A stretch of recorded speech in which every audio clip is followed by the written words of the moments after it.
Well, it's been a year since British Columbia sweltered under an intense heat dome that would go on to set the stage for one of its worst wildfire seasons on record.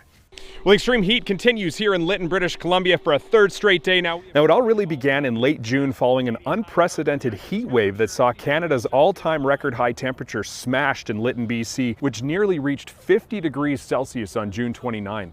Now, I'd gone to document the heat wave and found it was very challenging to cover because all of my camera gear would just overheat after being outside for a couple of minutes. It's almost kind of like being at the spa. The air has this kind of smell of cooked juniper and sagebrush. Now, initially the mood was lighthearted and there was even tourists that had traveled to the village just to feel the extreme heat.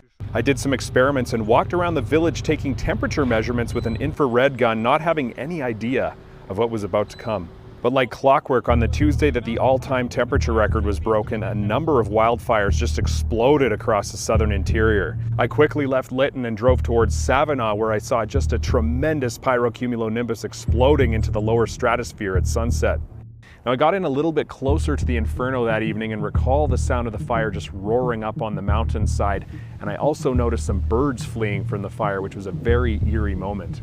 The next day, I continued to document the same massive thunderstorm generated by the Sparks Lake fire itself, which would trigger hundreds of cloud-to-ground strikes that would start even more fires. It was then that my Weather Network colleague Jacqueline called me with some horrific news. She said, "Kyle, have you heard about Lytton?" I said, "No, what happened?" She said, "The village is gone."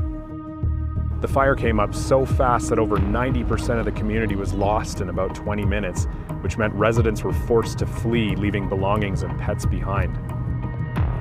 I actually wept when I heard this because I'd gotten to know the village and some of its residents in recent days. It was just devastating.